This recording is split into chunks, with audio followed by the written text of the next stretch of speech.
As chairman of Schumacher, I'd like to welcome everyone here to our annual lecture program. And quickly, I wanted to get a sense for who's in the room. So I have a couple of questions. Who traveled more than 10 miles to come tonight? Oh. Gar. That's nice. Who's ever heard, met, spoken, or read Gar's book in the past? There's a lot of people here with something to learn. Who uses Berkshires at least once a week? Who's actively involved in the local economy? Proactively involved? Okay. Who spends a decent portion of their time thinking how we could do a little better? All right, we're all worried. Well, thank you. So it's my honor to introduce Gar Aplovitz, who's our speaker this evening. I'm a little bit new myself to the new economy space, and so I have special respect and appreciation for the people that have been forging the way, holding down the fort, clearing the tracks for decades. Gar? Like Susan Witt, like others in the room. I kind of have a feeling that this issue is becoming more current and more relevant, but for years it was like my mom going on the first march against the Vietnam War when it was dangerous to march, and then it became cool to march. So we're hoping this will become a cool mainstream issue and we can get some things done. To me, Gar is very special within the new economy space, and principally because he's been uniquely productive and uniquely broad. So he started the Cleveland Project, which is a very local, tangible, raised money, started companies, doing the right thing with the right people. And then he's also a professor at Harvard and Cambridge and Brookings and now at Delaware, where he thinks deeply about what he's done and he talks about it. And also, he's kind of a movie star. He's been on every TV show, talk show you can imagine. He writes prolifically articles and so forth, and he's written several books. And I don't know, there's a lot of things in my life that are very impressive, but actually anyone can start a book, but finishing the thing is like a really, really big deal. So, and that's the topic of tonight's conversation, and Gar's book is What Then Must We Do? But the language is Emerging New Order as the Old Order Decays. Those are some big words. And so it's just spectacularly wonderful to have Gar here and to be able to talk to him and learn from him. Tomorrow he's spending the day with 20 college and grad students going more deeply on the subject. He has time for it, he's passionate. And that's really, what gets me about Gar is, the most inspiring thing is his personal energy and his commitment. And the most impressive thing is the reach. It's just really hard to find someone that's done the local work and been the professor and written a book and can talk about the big picture. It's really a big deal. And I don't know, but the most interesting thing is there's a lot of people in our space that it's a very emotional thing that we're talking about, the new economy and local action and taking it back and how do we do it. Everything Gar does and everything he says is based in history. He's a historian. And so I take his books, I take his writings, I take his language extremely seriously because he doesn't utter a word that you can't stop him right there and go deep for the next hour and a half on the thing he just said. And so he's tackling the new economy from such an intellectually respectful, analytic, Harvard, Cambridge, Brookings place that he's a very powerful anchor. He's a powerful foundation in all the work that we're doing. So, Gar, thank you so much for coming here.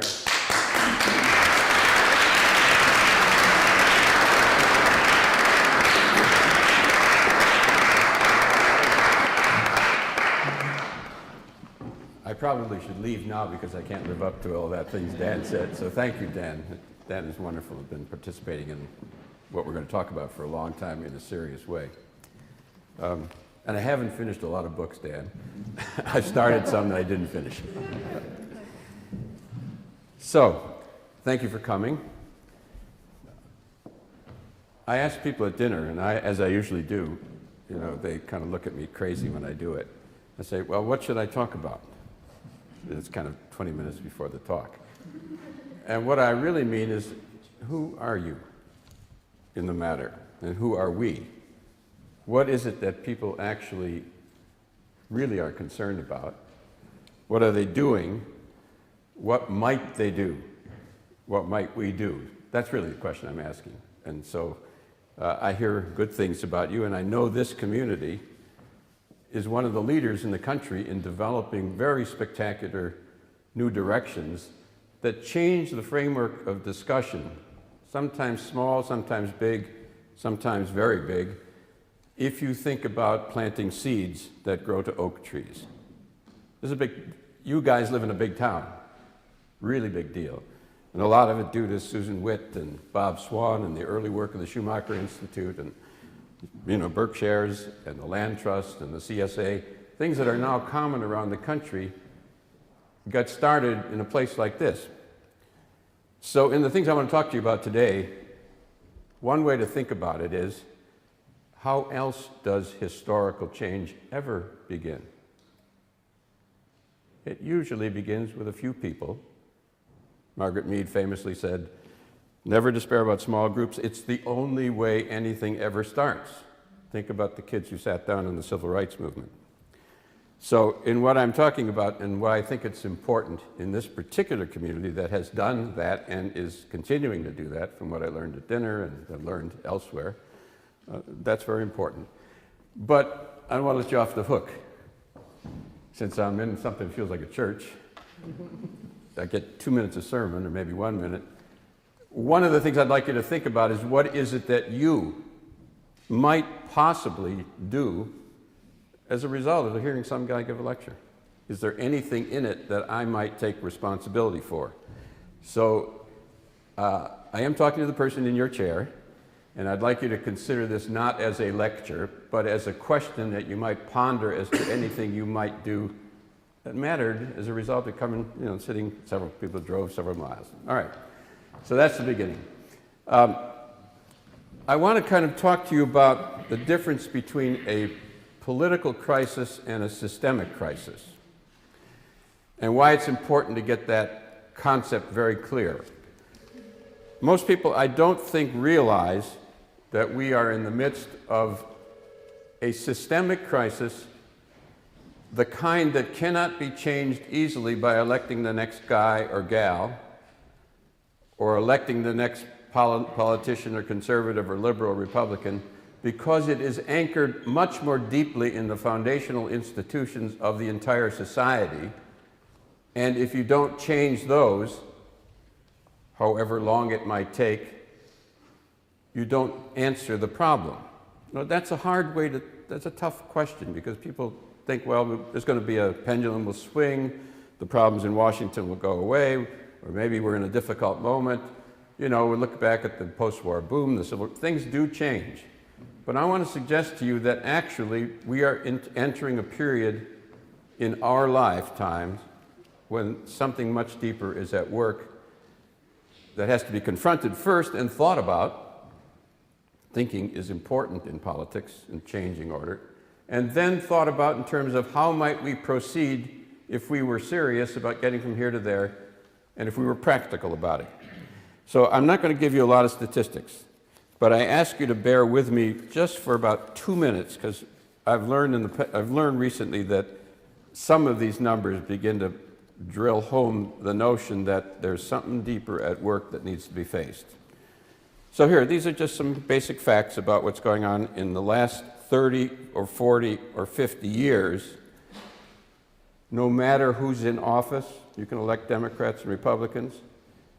Then, I don't know if Dan mentioned, I used to run House and staff committees. I ran staffs in the U.S. House and the Senate and the policy planning of the State Department.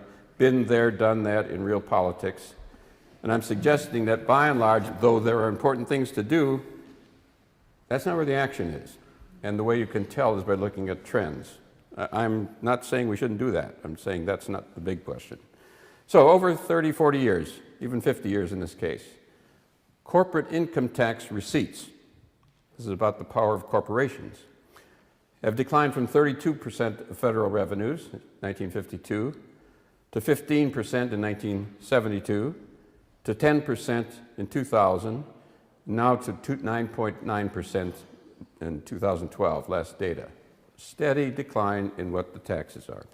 If you look at corporate taxes as a measure of power, they have declined as a percent of GDP, 6% in 1952, 2.1% in 2000, 1.6%, a mere 1.6% in 2012. Steady decline in how much corporations pay taxes in the United States. For the last 3 decades, the income of the top 1% of individuals has increased from about 10% of all income to about 20%, which means that the bottom 99 lost that money, well, another indication of long trends. 3 decades, Democrats, Republicans, doesn't much matter. Over the last half century, marginal income tax rates for the top earners, think about this, have declined from 91% under Eisenhower in 1950 to 70% in 1980 to 39.6% for a reduced number in 2013 with bobbles in the Bush and Clinton and Obama era, starting out at 91, 70, and all the way down to less than 40. Meanwhile, these are measures of power as well as what's going on at a deeper level over time, no matter who's in office. Meanwhile, real wages adjusted for inflation, this is the one that's staggering, for 80% of American workers have hardly budged at all from 1973 to 2011. They have gone up, an average of 2 cents per hour per year. Another measure of the systemic nature, something deeper is going on. Now, perhaps not surprisingly, but most people don't know these data. At the same time all of this has gone on, the proportion of the U.S. population in federal and state prisons and jails, this is a measure of liberty, has increased from 93 per 100,000 to 743 per 100,000 over the last 43 years. This is a figure that is the highest in all of the Western world, Russia included, and more than 8 times higher than any Western European country per capita in your United States, land of liberty. But the long trend, again, is the thing to keep your eye on. Despite recent reductions attributable to the Great Recession, natural gas discoveries, U.S. output of CO2 and other global warming greenhouse gases has risen roughly 10% over the last 20 years. CO2 emissions alone are up 30%, the trend since 1970. And this is the one to really kind of think about. This is not a trend. This is a mere 400 people. You probably could squeeze them in this space if you tried, maybe just out a little bit into the anteroom. A mere 400 people, individuals, in the United States, this is a measure of power, have more wealth than the bottom 180 million Americans taken together. 400 people.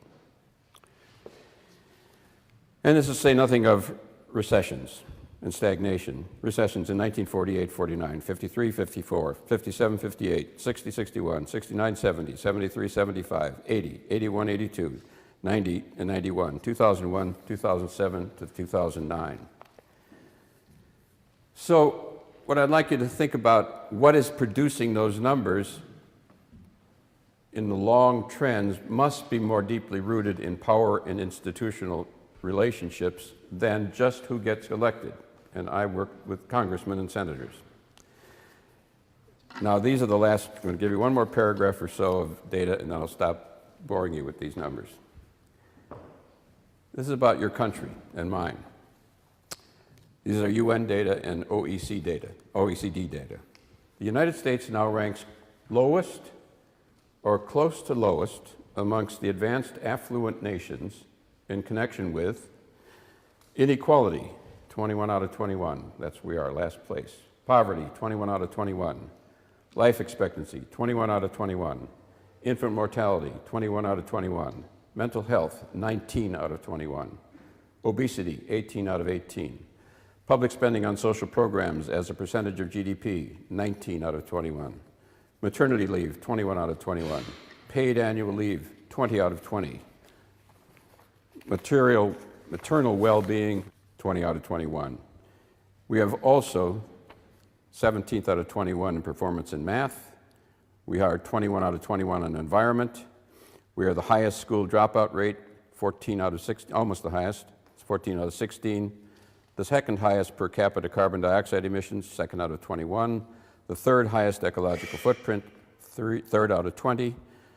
And just for the record, we have the worst score on the UN's Gender Inequality Index, gender inequality, 21 out of 21. One of the highest rates of failing to ratify international agreements, the highest military spending as a portion of GDP, first out of 21, and among the lowest spending on international development as a percentage of GDP.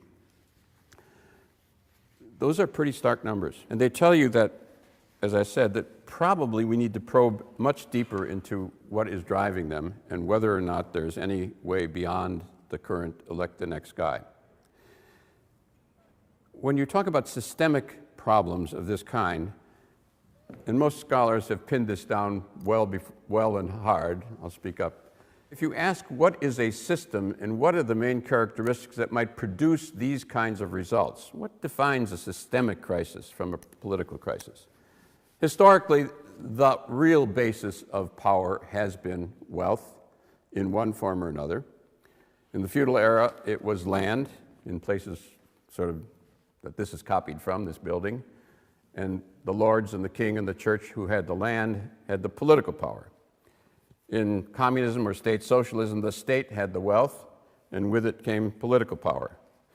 In American corporate capitalism, which is what we have, which is very different from 19th century entrepreneurial capitalism, but the dominant forces are corporations, there is a power position surrounding large corporations that's been well documented by many, many studies and that follows these data. So now you have a question. If wealth is in part, in large part, not entirely, the basis of the systemic trends you see, and if the one you've got here is producing these kinds of trends, and if you look at the Soviet Union, which was the only alternative, produced its trends, loss of democracy, ecological destruction, loss of liberty, either there is another way forward or there's no way forward. That's a nasty challenge to all of us. Either there is a different system somehow, some way, that doesn't look like corporate capitalism, it doesn't look like traditional state socialism. Either there is a new order, as the old order decays, that we happen to live in, or there's no way forward. That's a provocative statement, which we're going to talk about in question and answers. But that's the premise that I'm beginning with after looking at these trends for a long time and staring them in the face, and I ask you to stare them in the face as well. They're not easy to look at. In a way, think about it this way. If you were in the late 18th century, say about 1750, democracy hadn't been invented. There were kings and colonial administrators reporting to kings and queens occasionally. And you said, we want democracy. We want a new order. And people would look at you and say, are you crazy? Letting people vote for how the society should be organized? That's crazy. The first revolution about that in the real first democracy with the United States. But note carefully, not people who didn't have wealth.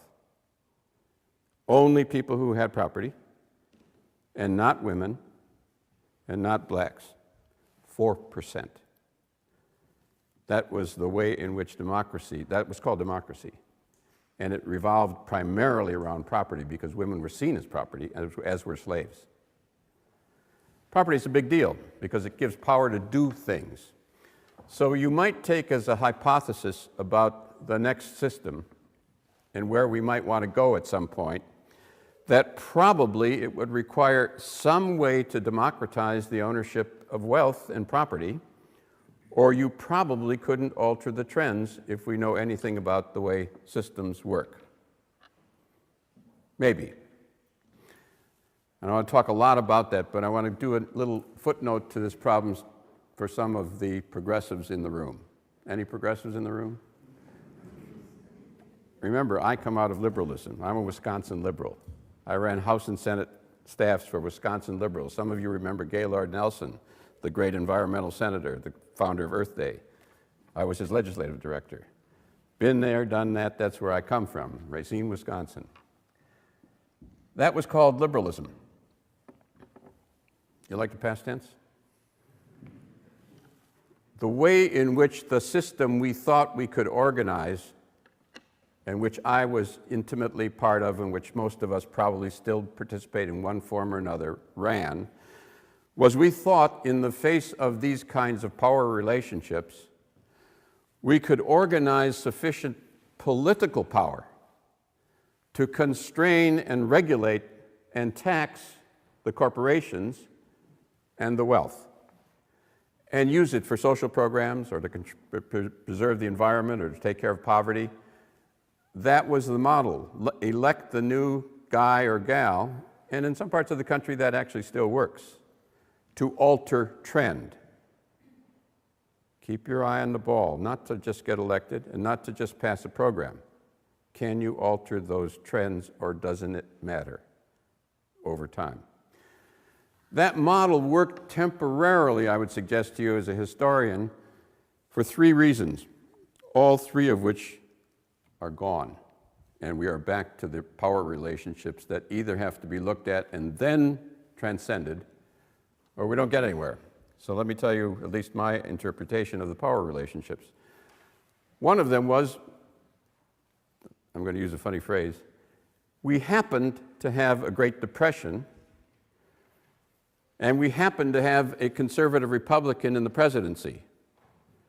Imagine if a liberal Democrat were in the presidency when the Depression happened, and then there would have been a conservative elected rather than Franklin Delano Roosevelt. We happened to get lucky. And in that Depression, because of the crisis, they were able to mobilize many things, including labor laws and Social Security, and out of a crisis moment, with luck that a Democrat was in power, we got the basis of the small welfare state that the United States have, by far the weakest in the world. And then, by luck, I use this word paradoxically, World War II happened. Not a very lucky thing, but it happened to build a huge, powerful government possibility. It strengthened the labor movement and built a base politically for labor unions to help, John Kenneth Galbraith used to say, countervail the political power of corporations. Labor went from 11% of the labor force organized in unions in 1929 to 26% organized in unions by 1939 because of the Depression and passing the Wagner Act and other things that made that possible, to 53.4% of the labor force in 1947 because of World War II and what was the power relationships. Labor was very important, and they got a lot of benefits out of World War II. Accidental events, retrospectively, that allowed the creation of a power base. Labor has always been the significant power base in all other advanced industrial countries to alter those trends and to countervail against corporations. In Sweden, it's 85% of the labor force. So what happens if that was just an accident passing in the night from a historical perspective? Labor has gone, absent those conditions, from its high of 53% to 54% in the 1950s. It's down now at 11% of the labor force, less than 6% in the private sector, and declining. That systemic design, watch that language, the design was let the power is going to come with wealth and corporations, but we can build a politics, which is movement building, but at its core is an institution with power and money and organizational capacity called labor unions. Been well studied by political scientists, and virtually throughout the world, that is the basis of these numbers in most countries, because they are corporate capitalist countries, and they use this mechanism in some places better, in some places worse, to produce countervailing to alter the trends. And one of the reasons you see us at the bottom is we have a virtually implausible labor movement now. Lots of reasons for that. We could get into it, including race and size of the country. It's been well studied. But it faces you with this problem if you're serious about equality, poverty, ecological sustainability, and I'm going to argue climate change.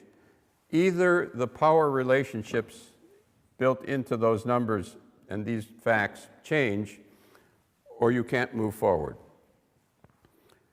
I don't know if you thought you were coming to a lecture about this, but this is what it's about and how it hits home and where it comes to in terms of what we can do and what is beginning to happen. There is an interesting thing happening in the country because out of the numbers you've seen and out of these relationships, people are beginning in many parts of the country, and this is what the new economy movement's about, and this is what we're discovering, and this is what I see in this town long before some of this happened. People are discovering either we begin to move in a new direction, the new order. Can you get yourself back to 1750? And those guys and gals who thought they could change the most powerful empire in the world? Little dinky colonies sprinkled up and down the East Coast against the most powerful empire in the world, we can overcome. In 50 years, that was a ridiculous idea. We may be, I'm suggesting to you, just possibly, just for tonight, allow yourself to imagine that we may have the possibility of laying the preliminary foundations of something that has a long-term capacity to produce the new order. Now, what do I mean by that? What I've been learning around the country, and the press doesn't report this, it's not interested, it doesn't have the money to do the reporting, and very often the people who own the newspapers locally have an interest against reporting this. There is something stirring out of the pain and difficulty at the local level, and partly out of vision coming out of the environmental movement. It's a double-barreled phenomenon. Partly out of a sense we must deal with climate change, we must deal with the future, we must deal with sustainability. That's part of it. The other part is either we find a new way forward, or the poverty and the violence and the inequality and the degradation that is occurring in community after community after community in this country. We've been working in Cleveland, in a city that was 900,000, is now 300,000, in a neighborhood where 40% unemployment, 40, entirely black, average income 18,000, and people in desperation. Either there's a new way forward when just electing the next guy or gal doesn't alter the trend, and it is still important to do. I'm not knocking it in that sense. It's better to have something positive than nothing. Either there's a new way forward, or the trends get worse, and really up against that. And what people are looking at, surprisingly but interestingly, and if you think about it as a historian or a political analyst, what they're beginning to do out of necessity, and as they do it, they're teaching people around the country, you could do this too, they're beginning to build new institutions that help solve local problems, but also are characterized by democratizing the ownership of wealth. They are actually looking at getting to own the wealth, which may be the power base of the system, in a very democratic, very American way, piece by piece experimenting, and at an increasing pace now. It's beginning to build up around the country. You probably don't know much about it if you don't follow this as closely as some of us who spend time on this. It is building up. I just have been speaking around the country, and almost every place I go, 5 or 6 people come up to me and tell me about something's going on locally that I'd never heard about that has the characteristics I'm going to describe. And it is out of the pain and the frustration that either you do it in a different way, hard as that may be, or the problem gets worse. What I just said was a mechanism, a dynamic mechanism of historical dynamics. That wasn't just about what people are doing. If you stand back and look at it analytically, there is a dynamic process at work caused by pain and a dead end, which is forcing this. Not just because people want to do it, though that's important as well, particularly in the environmental area, there's a consciousness change. So partly it is drawing on old models of democratizing wealth, which I'm going to tell you what I mean by that. Partly it's very American, and in that way very exciting, because we aren't like the French with a very top-down administrative structure, for instance, or even the Swedes. And partly it's coming out of new inventions. So let me talk about, just suggest to you what democratizing wealth means in concrete terms and what's going on around the country. Just for a start, most of you probably know, or maybe didn't know, that 140 million Americans are members of co-ops, garden variety form of democratizing ownership. There they are, 40% of the society involved in all kinds of old form co-ops, agricultural co-ops, electrical co-ops, hardware co-ops, very mundane, but they are both there and expanding in number and in characteristics. One of the most important forms, and here's part of the dynamic to keep your eye on.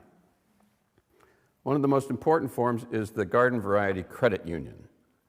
Boring institution, really. It has more capital taken together than any of the big 5 banks in New York. It is a one-person, one-vote bank. You can go down and elect the board. Nobody ever goes to the annual meeting because it's so boring. Except the staff, who go because the president tells them to go and re-elect his board. Occupy people around the country have discovered this fact and are beginning to go to the annual meeting and elect different board members who have different priorities than the same old stuff, like building new co-ops in a different direction. Huge amount of capital. That's a little picture, micro, of democratizing ownership. Another picture, land trusts, which were very, very unconventional. One of the first ones in the country here. Another one in Southwest Georgia and in Vermont. 30 or 40 years ago, when land trusts first began to be discussed, land trust is socializing land through a nonprofit corporation in order to control the prices so people can stay there, or some people tap the values in one part of the land trust, let housing go up, capture the money, use it to subsidize other things, instead of letting the real estate developers capture all the development costs, development gains from housing expansion. So that's a way to do it, or to preserve the land for agricultural or conservation purposes. Land trusts of that kind, there were none 40 years ago, if I'm not mistaken. I've got the dates just about 40 years. Susan will tell me if I'm wrong in the back. It's approximately 40 years. Then 2 or 3, and now they're all over the country because it is a positive way through democratizing ownership, people discovered, rather than letting the developer take it, to begin to counter the trends and produce low-income housing and control gentrification, and in some cases deal with environmental problems and land use problems of a different kind, beyond just costs. So in fact, it's gotten very inventive. I'm going to use a nasty word. There's a lot of socialism going on in the United States related to ownership of land. And here's how it goes. In big cities, Washington, D.C. is a good example, it used to be that there would be a huge public investment in subways. And then at each exit, the land values would explode. Those are great places to put high-rise apartments and stores and so forth. You make a lot of money if you can stand right next to the exit. And then you would run after the developer and try to tax back as much as you could, but he had all the power in the city council, so you couldn't get much of it back. That's old school. Many parts of the country have now owned the land around the development exits, put the public money in to build the subways or the metros, and then capture that directly, ownership of the means of production, land in this case, and cross-subsidizing that for public purposes, and not changing the ownership. It's democratizing ownership in another form. I'll give you another example.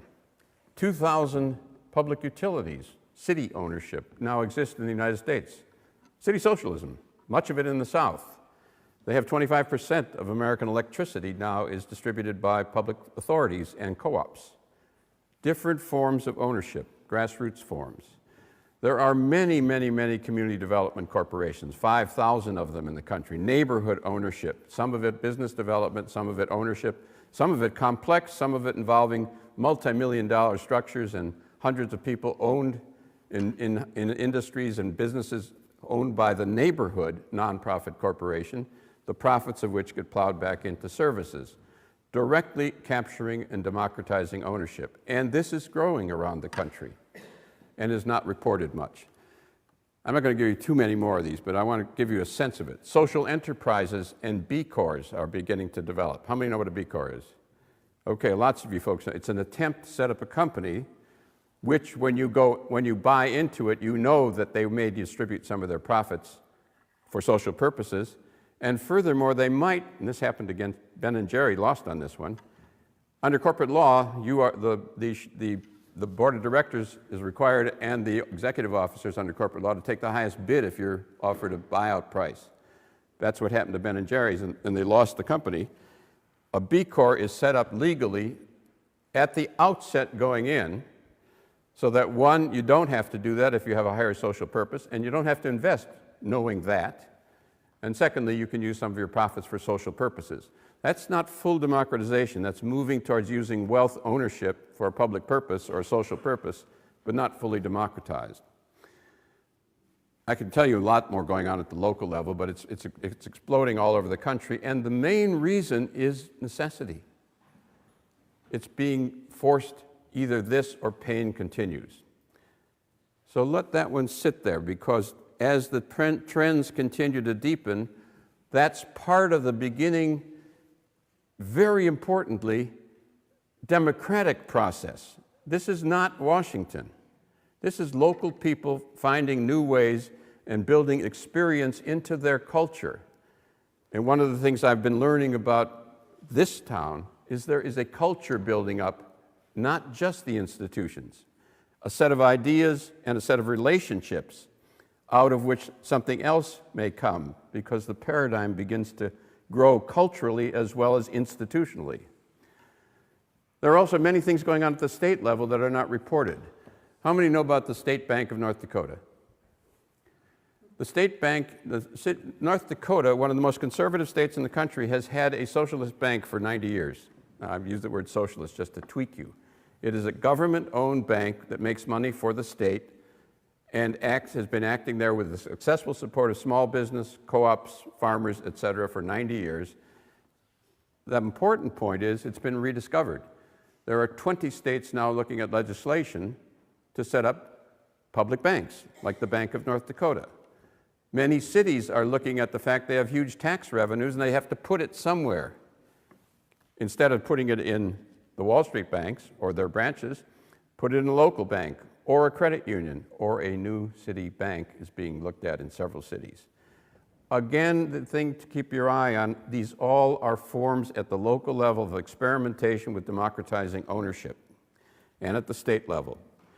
So I won't go further, and those of you who want to get into it, I want to give you a website which covers this, and then a lot of my book is reporting on tons of this stuff going on, and more, ask your friends when you go to another city, you will find people are doing this, because there's no alternative in many cases. Another thing that's going on, just to give you the flavor of it, and one way to think about it here again is to go back in the decades before the New Deal.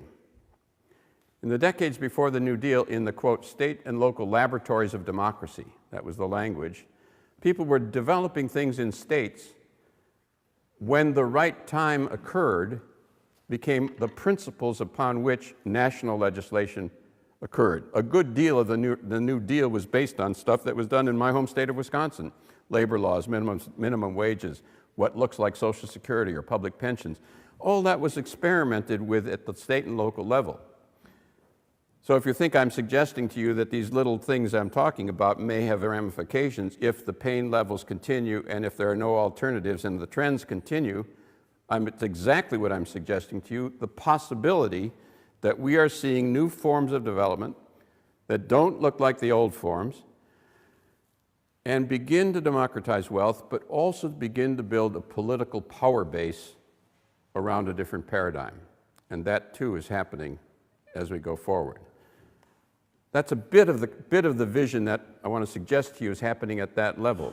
But it's not the only thing, if you keep your eye on the ball, that's moving in exactly this same direction, but in a parallel track. Maybe you've noticed that we have a healthcare crisis. Some of you have, I'm sure. Probably everyone in this room has been thinking about Obamacare and the corporations.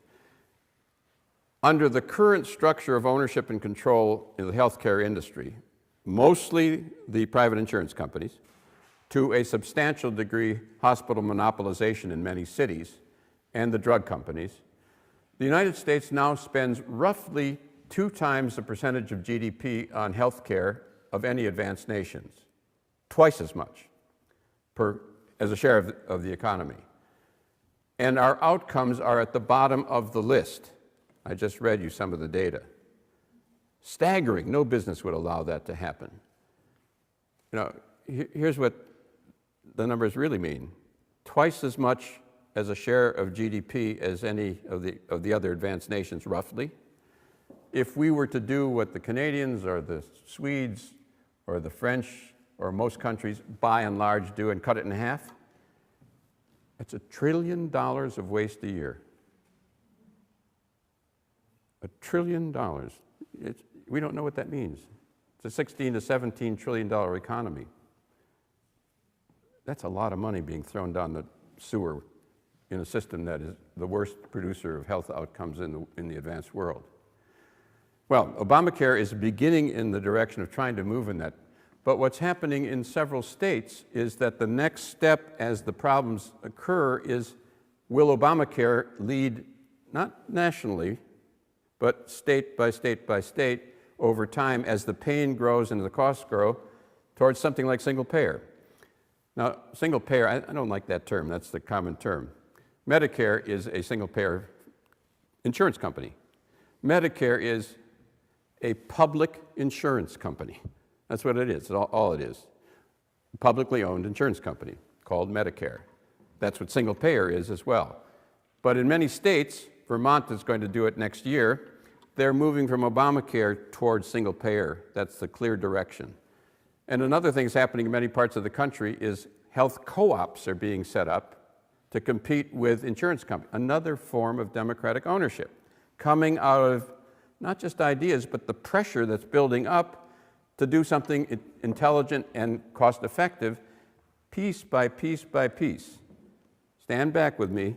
The prehistory of the New Deal was done this way.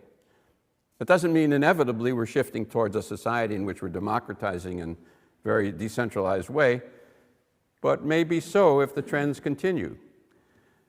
And interesting things are happening in the way of innovation as well. So let me give you a sense of that. 30 years ago, I was involved in the state of Ohio. Ohio felt the pain levels we now feel 30 years before most of the country. So what's happened in the 30 years of Ohio may actually have more relevance to what's happening to us today. They've been there, done that, and they're beginning to look in new directions. 30 years ago, I was involved with the local steel workers in the city of Youngstown. I got a lot of press because I was doing things on economics in those days, so I was in television a lot, and they called me from Washington. Would I come and help them do what? This is the first big steel closing in the United States in 1977. Youngstown Sheet and Tube went down. 5,000 people lost their job in one day. That was national news. Some of the older folks here will remember it. It was on the front page of every newspaper and led to television reports. Now it's so common nobody hears about it. But then it was a big deal. And the workers and the churches and the religious groups said, what are we going to do? And they came up with the idea we ought to set up a worker community-owned steel mill, take it over, and put it back to work. And then they did their politics. And they forced the Carter administration to support them with $100 million of loan guarantees. They also financed a study by the most advanced experts in the industry showing how to do it. And they began to move to build it. And then, after the election of 1978, not surprisingly, the big steel companies and the big international union, not the local, the international, got together and all of a sudden the money disappeared. They understood, however, and this is the point, that you might lose some. They were not foolish. But they simultaneously launched a big educational campaign about this idea who they thought was an idea whose time might come. So in the state of Ohio, you'll find 500,000 people today in worker-owned companies and an institution that supports them with loans and technical assistance. So that happened out of that fight over 30 years. Think the prehistory of not only the New Deal, but of the women's movement. You know about the prehistory of the women's movement? 6 decades, state by state by state by state, until they got the vote. That's the kind of thing we're talking about, developing from the bottom up. And innovation. So in the city of Cleveland now, the idea of worker ownership is conventional. And in that neighborhood of 40,000 people with $18,000 average income and 40% unemployment, there is now a complex of worker-owned companies. The largest industrial scale greenhouse in the country under worker ownership. Produces 3 million heads of lettuce a year under worker ownership, Cooperative. A very large scale solar installation company. A large industrial scale laundry, the greenest in the country. Third of the water, third of the heat, et cetera, et cetera. And linked together in a nonprofit corporation to build the community with some of the profits and with some of the funding to finance the development of other worker-owned companies as part of this community building complex. Not just worker-owned companies hanging out there, but a complex to build a whole new economic base and using some of the profits to help the community rather than to make a couple guys rich. Democratizing ownership. And a further innovation. The use in that community, 40,000, there are 3 big institutions. Case Western Reserve University, Cleveland Clinic, one of the most famous health institutions in the world, and one of the largest, and Case Western Reserve and University Hospital. Those are the 3 big institutions. This is true in most cities. And some can use the city government or other ways, or universities. They purchase in that neighborhood $3 billion, with a B, dollars in goods and services every year. That's plus their salaries and plus their construction, just what they buy. None of it from this neighborhood in which they exist. And they can't move. They're so-called anchor institutions. Well, the light bulb and the innovation trend, which is the thing to keep your eye on, not so much, the pattern is very interesting, but the innovative trend is much more interesting. They now buy a substantial amount of things from these worker-owned companies to help stabilize them and build up the neighborhood. Now, there are a lot of taxpayer dollars, Medicare, Medicaid, education money in those institutions, so there's a good reason to say, why don't we help build the community in a new way? And interestingly, this socialist idea, quote, quote, worker ownership of the means of production, I'm going to twist your tails, is supported by conservative businessmen in the state. Why? People are working hard, they get a piece of the action, they build up money for the community, it's good for the other businessmen, and it's practical. And we're seeing this particular model is exploding all over the country now. There's a huge one starting in the Bronx, we just announced yesterday. There's one in Atlanta, there's 3 in the Washington, D.C. area, there's one in Richmond, California, and there's one in Richmond, Virginia, developing in the developmental stage, another one exploring in Jacksonville. There's a big one starting in Atlanta, even in Amarillo, Texas, because it solves a problem by virtue not of trying to tax money that you can't tax because of the power relationships, directly capturing ownership and using directly those funds to support what's happening by democratizing ownership. And this is the interesting part, if you think in these historical development terms about where the new order might go, I use the word might, and I'll underline it and come back to it. I'm not a determinist. I don't think anything's inevitable about this. If you think about it in those terms, it is really interesting because it suggests a paradigm that could have larger implications elsewhere. This is all grassroots stuff, local stuff. And in some communities also, like this one, which is not looking like Cleveland at all, you're seeing it for environmental reasons, things we discussed, but centering around a different way to control and own and manage property. At another level entirely, while this is going on, at the grassroots level, experimenting, teaching new principles, looking at new ways of doing things, slowly developing, it's called the New Economy Movement. As Dan was saying, this is so-called New Economy Movement. Next week is New Economy Week. You may see a lot of press about these kinds of experiments exploding because there's an activist interest in this right now, and it's getting the paradigm, the language is beginning to develop. you are at the beginning of possibly the next civil rights movement. The new economy movement is exploding around the country, and the press hasn't yet quite caught it.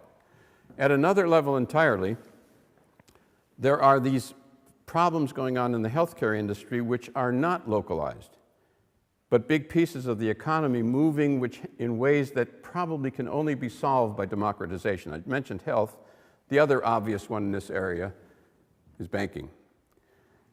Virtually every expert I know, left, right, and center, who looks at the banking industry believes that the banking industry is up for another crisis, and probably another big one, and that you can't control it by regulation. Think about that. The bankers are too powerful to be regulated, in fact. And that's not me, that's an inside view of both Senate and for financial specialists who believe that to be true because there are so many. I have a friend who I won't discuss with you the name, who was an insider in one of the big Wall Street firms and is now a banking regulator. And he describes how most of the people who are banking regulators sit across, who may make 180,000 max, sitting across from the guy who's, third, not even at the highest level of the big banks, who's making $1 million, easy, maybe $3 million. And the guy across from him is kind of negotiating what the regulation is going to look like when he puts the fine print down. And he said, to the Senate guy, or to the regulator, he says, the banker says, gosh, you know so much about this.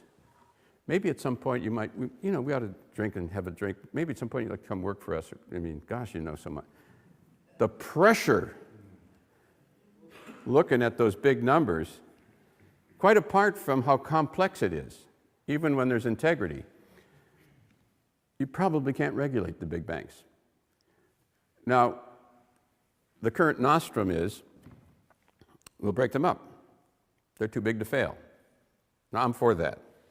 But anybody who knows anything about the history of breaking up big corporations, antitrust did it, knows what happens.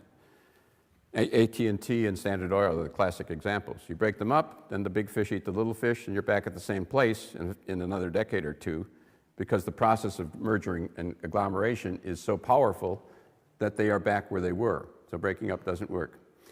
I think we're going to actually come at this as the conservative founders of the Chicago School of Economics finally realized. You didn't think I was a conservative economist, probably. I have great admiration for serious conservatives. I don't mean the hacks and political rhetoric. I mean people who are thoughtful about conservative ideas, genuinely thoughtful. I may disagree, but there's a genuine argument to be made, and it's a decent argument. The founders of the Chicago School of Economics, the home of the most conservative economics in the United States, Milton Friedman's teachers, were interested in a competitive free market economy because they believed that was the basis of liberty and democracy. They were very serious and thoughtful about the relationship of institutions of ownership to democracy, which is what we're talking about. And they believed if you had a free enterprise, smaller scale or medium scale society that didn't allow agglomerations of power, you had a shot at building a democratic and a country supportive of liberty and democracy. That's where they were genuinely coming from. I honor that. And then they saw that out of this process, giant corporations were growing that weren't like that. They were not interested in a free market. They were interested in controlling the market and dominating it, manipulating it. They knew that. They understood they were a threat to this vision of genuine conservative economics. And furthermore, they argued, this is Milton Friedman's teachers, not me, that if you tried to regulate them, they would capture the regulators. One of them got a Nobel Prize for developing the theory of regulation and the capture of regulators. Indeed did.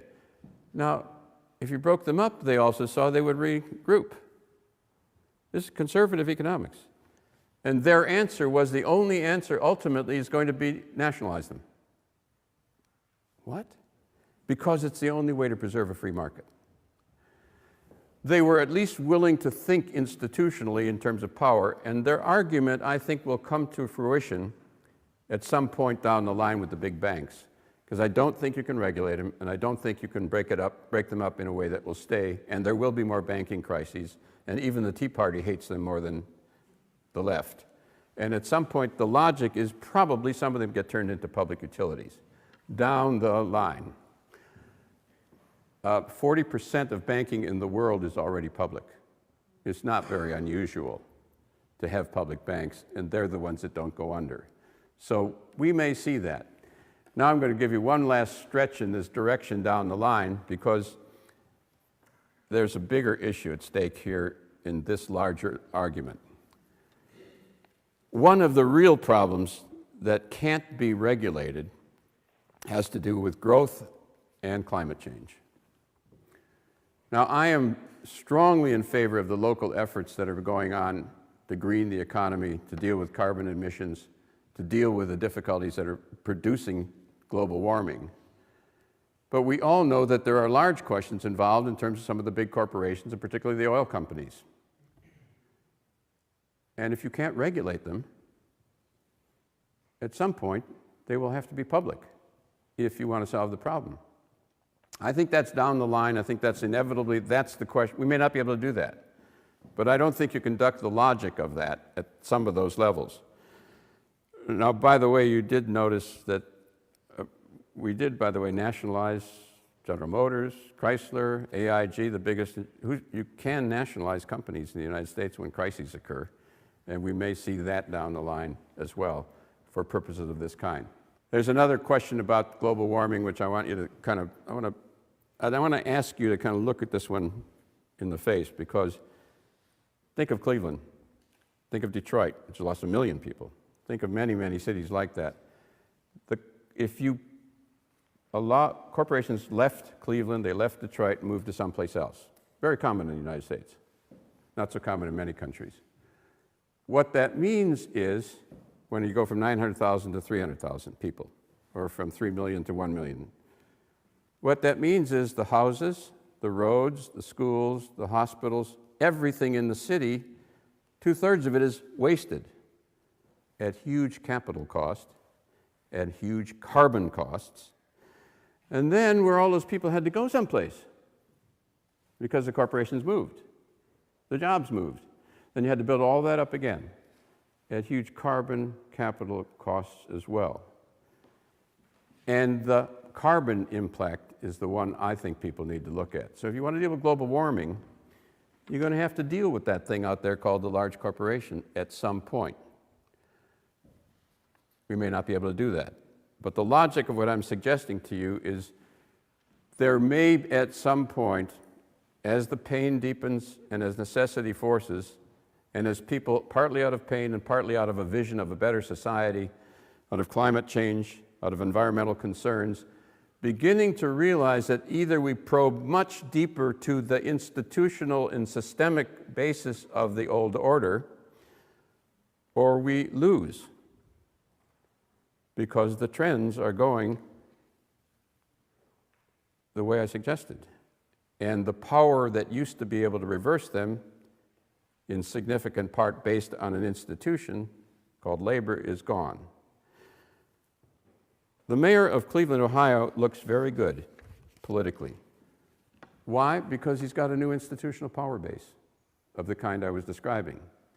And people are beginning to realize that not only are you democratizing ownership and beginning to deal with ecological problems, you may begin to build an institutional base with a different political implication. Now, that's where it gets interesting. And I'm going to say just a little bit more about that, and then one other thing, and then I'll shut up and let you guys throw some questions at me. Building an institutional base for the next politics may be the only way ever to alter the trends and build a decent society that deals with the great American values like equality. The trends are down. Democracy, they control the action. Liberty, the numbers are pretty nasty, to say nothing of civil libertarians and what's going on when you control the courts. These are about American values at the heart of the system, not just about who you elect, but about the most important core values. Now, when that gets touched, when it actually gets inflamed, and when you get explosions of like the feminist movement, the environmental movement, but also the civil rights movement, or the Middle East. Or nobody predicted the collapse of the Berlin Wall and the collapse of the Soviet Union or the collapse of apartheid. When you get an explosive possibility, then things get really interesting. Then it is very important to actually have some idea, is there a way to have democratic ownership, a different system that is democratized, localist, not centralized? Is there some model that we need to begin to talk about? And at that level too, it's very interesting if you kind of follow this around the country. What this kind of trend has been forcing people to begin to think about is, what does the next system look like? I mean, really, what does it look like? If you don't like socialism, state socialism, if you don't like corporate capitalism, you can't get small business, there may be nothing.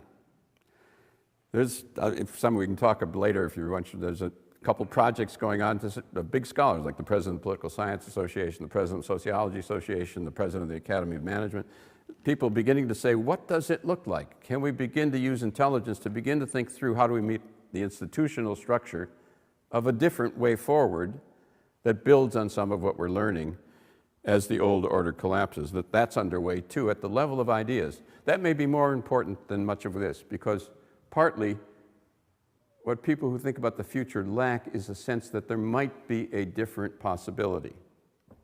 Now, that's not present yet, but it's being generated and created, not just rhetoric. What does it look like?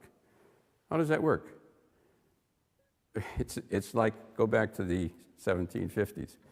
Democracy? What the hell is that? I don't know what that is. We got kings. I'm just twisting your tail a little bit. But the idea system also is in play.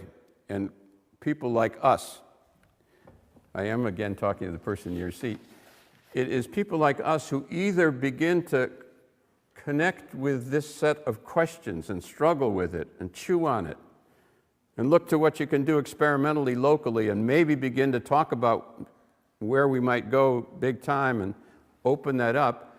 That's how things get started and get going. There's no other way. So I propose to you that task. Here, do it. What do I mean by that? Chairman Mao had a wonderful phrase about this. Chairman Mao said, power grows out of the barrel of a gun. And the American women's movement, I'm a little older, I remember the women's movement when it really got roaring. There's some other women here I see nodding. They said, no, that's not how power gets built. The way you do it is you get half a dozen friends, and you get some pizza, and you read some books, and you find out what people are doing, and then you figure out what you could do here, and then you support each other. That's where power comes from. So I commend the American women's movement to you in this fight for the long democratization of the era and society, and I commend even more the wonderful experience of this particular community that's already been doing it and showing a leadership role in the United States of America. Thank you.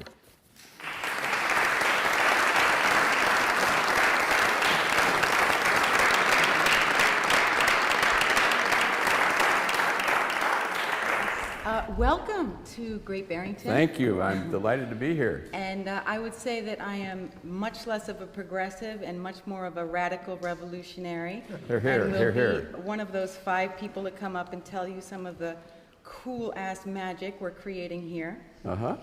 And I have the great privilege of playing with some extraordinary thought leaders in terms of the future of money. Uh-huh. And we are playing in what was called the generosity economy, what we're now calling, well, what was called the gift economy, now the generosity economy, and this is meta-currency and beyond money, of course, which brings into question how are we in deep intimacy, communion, trust with each other at a community level. So I'm very interested in what your thoughts are on this trans-monetization and how that can impact us. And then likewise, as a women's empowerment activist, I'm also interested, part of what we talk about and look at is the current pyramidical architecture of money and the slave-based, domination-based architecture that creates at a cultural level. is part of the fruit of patriarchy. So what do you see as women's influence or power to really shift our whole global economic paradigm? 2 questions for you. I'm not going to spend much time on the first question because I don't know enough about some of it and it's too technical. So I'm going to leave that out. Sorry. But I do want to pick up on the feminist argument. And I come from the perspective of people like Martin Buber. Anybody? Martin Buber? Yes. Okay. Pathways in Utopia, not just I and thou, but they're related. Which is that the reconstruction of culture is largely what is this all about. Although many feminists that wanting to change the relationship not only between men and women, but child rearing, for instance, and the culture of the community. You get in most communities, you get the woman under pressure and the guy under pressure, and there's no time for the kids. Let me give you an example of this. Let me give you a gritty example. My wife's a psychotherapist. She reported this story to me, a 10-year-old boy who comes home after school every day, talks into a tape recorder so that he can hear a human voice when he plays it back. That's the change in radical culture, depriving people of not only role models, but human warmth and time to be. The parents don't have any time. They're not squeezed. And that means there are cultural implications, not only for how we build a common community like this one, but how we relate to each other. Now, part of the feminist movement has not gone to, all right, what does that mean? It means changing the ownership of power, like capital democratization. So they haven't dealt with that, but they've opened this door, and also the elderly, and how we treat, and people who are, how we have time, or to put it in a different form, each generation creates the basis of the next generation. You create the foundation, the people, the children. And the culture that we create either is a culture in common or a culture of the kind where that kid is so isolated and his parents are so driven, and been there, done that. So partly it is, how do we even think about stabilizing the basis of local communities, providing enough time and resources. You can't tax it back. There's no way to tax the money anymore because the power relationships don't allow it. Setting up forms of ownership that can produce funds, money, and beginning to develop the whole thing with a different perspective. But it does get back to who controls the power game, and that's a lot of it's about wealth. And the old models, socializing, doesn't work anymore. Is there an American, down-home American way? That's what this is all about. And this is emerging as a real question in many parts of the country. So I'm bringing news from other parts of the country to the 2 or 3 people who may not have heard about this. That's what I really think is critical in these larger sets of questions, the cultural matter. Because if you can't build a culture in common, you also can't develop, stop me because I'm going to use some academic, you can't develop the norms that then enforce the political process. So like equality. If you don't have a culture that's supportive of equality, a culture, not just power institutions, you can't do it politically. So you need both the power base, which has not always been talked about in feminist scholarship, and the cultural change. So there is a whole set of issues around community that is critical here. And in places like this place, I spent dinner with a number of people who were giving me the sense, we had one level at the conversation at the level of facts about what's going on. There was a whole other level of conversation that this community sees itself as a community of some kind. That's a whole different thing. And that's, in some ways, the most important. Sir, I think you were next. From your wanderings around the country on this subject, do you find any examples of that give hope in the area of attacking the concentration of the misuse of resources in the most obvious area, defense? It's occurred to me that one area is this huge concentration we have of defense bases, which even Donald Rumsfeld wanted to close, and he can't get that past the military-industrial. He couldn't get that past the military-industrial complex. I think I read somewhere of one case, and I wonder whether it could be generalized, of developing local contests to turn bases into sustainable bases and seek to get federal defense revenues streams going to those bases, rechanneled into other uses. Yeah. That's really Have you interesting. heard anything of that kind? Or? I haven't, there are in many places around the country that are turning military bases into public uses when they are decommissioned. That's very common, but I hadn't heard the demand being built up that way. But I do want to suggest to you that the military budget, large as it is actually under pressure. People don't want to send their kids to Afghanistan anymore, and they don't want to send their kids to Iraq. There is a declining base, you know, even for Obama to go bombing, which I hope he doesn't do, that everyone is against going into Syria. They don't want these wars. There's a developmental trend against this kind of, and the sequester movement cut a big piece of the military budget. Now, it is very large. It's the largest in the world. But as a share of GDP, and if you're a historian, you look at the trend, it's gone from 42% during World War II of the GDP, of the gross national product. And it's gone down to 14% of the Korean War, averaged 10% during the 1950s, 8.8% on average during the 60s, peaking in the Vietnam War, stayed hovering in the 6.7 range in the 70s and 80s, and moving now under the projection for the next 5 years to less than 3% of the GDP. It's very large, but it is failing because people don't want to send their kids, and I think we're going to see that go down. We will do horrible things, in my view, with drones and other things, but I suspect we may be moving towards less and less support for big tanks, which is what drones are, you know, the whole war machinery. Let's put an end to that. As you probably know, I write about foreign policy a lot, so I'm on your side of this issue. But as a historian, it's going down.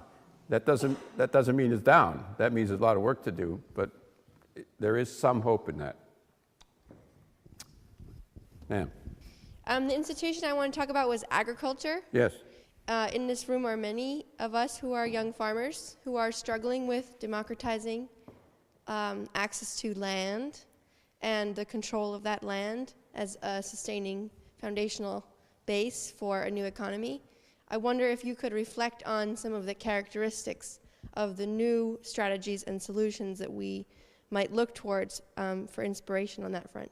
Look around you. This is the place that's really doing exciting work. I am not an expert, but I got a good briefing on the particular form in which the new land trust effort is beginning to develop in this area, which is a way to capture land and not get it into the market and allow it and make it available to young farmers and to achieve food security in your own area at the same time you're doing it in an ecologically intelligent way. The real problem is how do you get the land without, in this area, the explosion of inflationary prices. People want to use it for second homes and so forth. One of the ways you do that is through a land trust or something like a land trust. That's either a nonprofit corporation or a public corporation that controls the land price and allows for different use so that the farmers can buy it or use it, but then not inflate the prices. The complexity of how that's done is quite complex, but also very well developed, the technology, I mean, how to do it. And people are doing it here in probably the most advanced way. So where's the person who knows all about land trusts here? Please raise your hand. Susan is way in back. You want to know, this is one of the places where, way in back, the greatest innovation on this front is happening in the country, just as it's happened with the new forms of money. And that's what can be done locally, and you will see this model explode once it's refined and developed. There's a whole new development going on in that, and it's very exciting. I wanted to ask you briefly about controlling healthcare costs. You mentioned $1 trillion, you mentioned Medicare. Having just hit Medicare, I don't think there's any savings going on. It seems like the costs are not being controlled. I don't see any difference I don't see prices going down. That's my question. Well, I think that to a certain degree that's true, but in systems where the whole system has been controlled through a public insurance company, to Medicare, the Canadian system, for instance, when you have the whole control of the whole system, they've been able to reduce administrative costs by 32% by just cutting out all the paperwork. My wife was in London about a year ago, and she slipped and fell and almost broke her hip. And someone took her to the public health, to the hospital. And they gave her services, x-rays, not only x-rays, but complex, fancy, I don't even know the terms of what the kind of advanced electronic kind of testing of the bone testing. And all of that, no paperwork and no cost. Zero. And then send her home with the crutches to America. The price, it's been demonstrated if you can get control of the whole system rather than pieces of it, you can in fact cut costs. The projections on Medicare are to cut costs 5 or 6% over the next 10 years, not 10 years, next 3 years anyway. So it's a complex answer, but there's a lot of literature on it showing how you can do it if you can manage all the parts. The problem is you can't manage all the parts now. One question over here. Hi. My question is, broadly speaking, about language. All of your arguments that you make about how power is rooted in wealth, the statistical arguments about lowering the position of the working class, none of these are new arguments. All of these things have been observed about capitalism long ago by Karl Marx. Like, Marx is underlying everything that you say, but his name is never directly invoked. It's not something, Marx is not someone that you can talk about. You talk about the need of building a political movement around this new paradigm and the development of a language. You talk about the new economy movement. And I'm wondering, is that the language that we're going to build a movement around? Why are we afraid to invoke Marx? Why must we dance around the hated word socialism? I come from a new generation that was born after the fall of the Soviet Union. We don't remember McCarthy. People my age have no reason to fear the word socialism. Do we need to continue to dance around it in this way? Do we have to build a movement around, a disparate movement around these vague terms like Occupy or the new economy or radical democracy? Or is it worth going back to these old ideas and saying that we're talking about Marxism? I like the cut of your jib. No, I mean, I like the spirit of the question. I mean, I may disagree, but I like the spirit of raising the tough question. I was wary about the danger of orthodoxy as the next guy. Excuse me? Obviously. I'm wary of the danger of orthodoxy as the next guy, but the Tea Party has a very clear language. They're very well organized. Well, the Marxist language, I have great respect for the Marxist tradition. But the Marxist language led to a series of ideas that produced the Soviet Union. And there is something wrong with the Marxist formula. So he was pointing to the power of capital, but so was every populist. Marx had a theory of, someone I was talking to an economist at Amherst recently. He said he was the first great theorist of unemployment. He was talking about crisis, economic crises, and so forth. Marx is a brilliant analyst, and he was interested in something. At some point, if you go to, we're going to talk a little Marxism right now, folks. As a respect, at some points, Marx was interested in decentralization. If you read what he wrote about the Paris Commune, which is a community of workers in a city, not a centralized state, you will find it's a different Marx than the Marxists who wrote about became Stalinists. So there is a Marx and a Marx and a Marx. Marx also thought the United States, Britain, and the Netherlands, maybe. He said maybe about the Netherlands. But the United States and Britain would evolve slowly towards what he called socialism. The central argument was some form of democratized ownership, but in the Marxist tradition, it ended up state socialism. Marxism itself in the United States is going through another revolution talking about worker ownership. And it's become so hot on worker ownership that it's producing worker capitalists. That is to say, every little firm, think about this, worker ownership is not necessarily the obvious answer. Every little firm competing with each other has got to pollute because the next guy will. Worker ownership under the current forms of Marxism. So I'm very leery of using the word Marxism because I think it's a phony language to talk about concretely what does it look like. I want to see if the Cleveland model is a good one, or Mondragon. People know about Mondragon, the famous the complex structure of co-ops and ownership in the Basque country of Spain, 85,000, very, very interesting, very sophisticated, and also very hot right now. So that language of socialism obscures the precise question of what the hell is your design? And the language also obscures all the different positions that have come up under socialism, and most important of which is the state socialist model. So yes, common or democratic ownership, plus in most visions of this kind, a lot of free enterprise, because we need innovators.